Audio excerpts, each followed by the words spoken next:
Hi, my name is Muhammad Reda bin Kamarul Zaman and my metric number is 11DKA19F1055. Assalamualaikum warahmatullahi wabarakatuh. My name is Muhammad Amirul Hakim bin Kamarul Arifin. My number matric is 11DKA19F1085. Hi, Assalamualaikum. My name is Muhammad Faizuddin bin Azhar and I'm from course DKA5B and my number metric is 11DKA19F1064. Hi, my name is Muhammad Ismail bin Pandi from DKA 5B. My metric number is 11 DKA 19F1070. First of all, we would like to thank Sir Eric as our Engineering in Society lecturer who has guided us a lot for completing this presentation. So today, in this presentation, we will explain about the real ethical issues in civil engineering in Malaysia. That is, landslide tragedy on Bukit Kukus Twin Highway. Okay, in this slide, I will explain a little bit about this case. So, the main contractor for the construction of the Bukit Kukus Twin Highway in Paya Terubong, Yuta Maju Sendirian Berhad, was fined 22,000 ringgit Malaysia on two charges failing to provide safe working procedure. The project was involved in a landslide tragedy last year that left 9 workers dead. The company Yuta Maju Sendirian Berhad, represented by its director Lai Sin Kian, however, pleaded not guilty. 9 victims were found dead buried, while 3 others were injured at the Bukit Kukus Twin Highway construction site.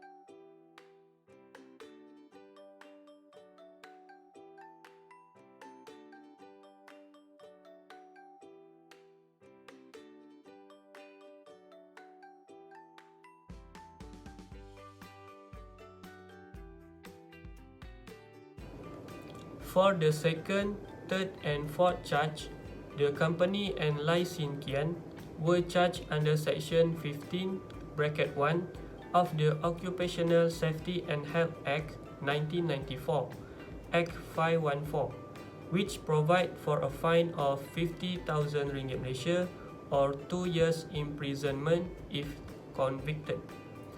The Bukit Kukus investigation commit state that 4 parties, including the Penang City Council (MBPP), were responsible for the landslide incident at the project construction site on October 19. The 530 million project is an alternative multi-story road that connect Tian Tiek Highway in Bandar Baru Air Hitam and Lebuh Bukit Jambul. 2.1. The importance of ethics and rule of conduct for the profession in civil engineering related to technology in environmental protection. Number 1. Engineer must prioritize the safety, health and welfare of the people. The engineer shall approve an engineering document that comply with all applicable requirements. 3. Engineer may not release fact, data or information without the prior consent of the customer and employer unless permitted by law. 4. Engineer also must not allow the name of the affiliate to be used in business partnership with anyone or any company suspected of engaging in fraudulent activity. 2.2. Background of ethical case. 9 incidents happened on 19 October 2018.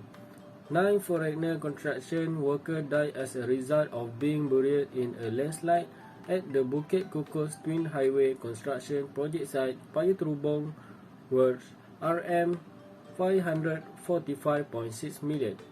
The victims were identified as 3 Indonesian men, 5 Bangladesh men, and a Myanmar woman, while the 4 injured consisted of a Bangladesh man, 2 Indonesian women, and a Cambodian woman. An alternative route connects the Jentik Highway in Bandar Baru Air Hitam to Lebor Bukit Jambul. Due to the collapse that occurred on the embankment platform and the platform has failed, among which the possibility of best practice in the construction of this hill slope was not made. In addition, the heavy rain recorded on the day of the incident that were not properly drained had seeped into the soil pile, causing the soil slope of the pile to be unstable. Alright, for the issues involved in the case. Firstly, Lai Xinqiang allegedly failed to conduct engineering calculations by a certified engineer for soil belt field work. And second, the refueling process workers have skills and equipment as well as knowledge of specification, contract requirements, and soil conditions. And the third one, the company Utah Maju Central Bahar is deemed not to have carried out satisfactory mitigation work other than the temporary slopes constructed, not designed by a qualified consulting in engineering. And for the lack of supervision of a qualified engineering backfield work. And then the failure of engineers to identify risks posed by work process change. And lastly, for the issue involved in the case, a poor subcontractor contractor management. Alright, and then for the analysis of ethics, under the company was charged under the section 15(1) of the Occupational Safety and Health Act 1994 Act 514, which provides for a fine of Rm 50,000 ringgit Malaysia or 2 years imprisonment if convicted. And secondly, allegedly failed to provide safe working procedures for lifting activities using mobile cranes to cause beams to fall in the area under construction at about 8:30 p.m. on 11 October 2018. And then the company was charged under section 15(1) of the Occupational Safety and Health Act 1994, which provides for a maximum fine of 50,000 ringgit or imprisonment for a maximum of 2 years or both upon conviction.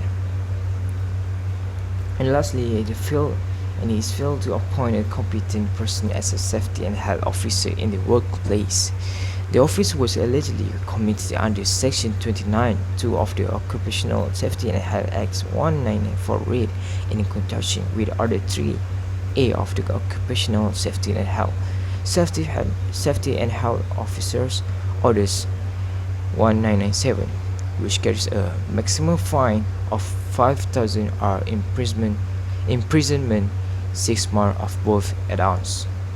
Okay, next we go to the action taken. Firstly, ensure development is carried out in a planner manner. Second, project managers should provide safe working procedure in accordance with standard operating procedure (SOP) to employers. Third, allocate or make engineering calculation by experienced and qualification engineers, especially in soil backfill works, as well as in hill slope construction before other construction works are carried out. That site supervisors who are on construction site should increase supervision of all works in progress. Other than that, site management also needs to be improved at construction site with the restructuring of the monitoring teams, as well as reviewing the supervisory team for the project. And lastly, an efficient drainage system should also be considered when construction works are carried out in areas, so the rainwater can be drained properly and less absorbed into the soil. Lastly, the conclusion. In conclusion, every development project implemented must be planned as the best as possible to avoid the occurrence of problems that will cause a burden to all parties, namely problems in terms of safety, activities carried out, and the environment. If a development project is not well planned, legal action will be taken against the guilty party.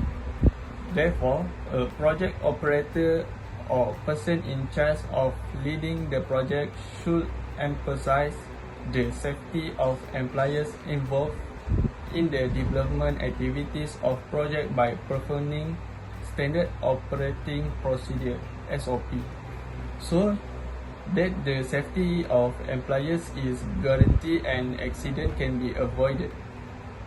In addition, wise development planning can avoid the occurrence of landslides.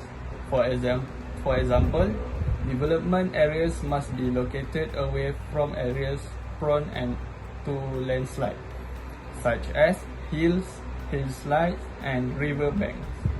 If the development is to be implemented in a risk area, give an assurance that the developer builder needs to have the best study and recommendation to be implemented to protect the occurrence of landslide from occurring in the area.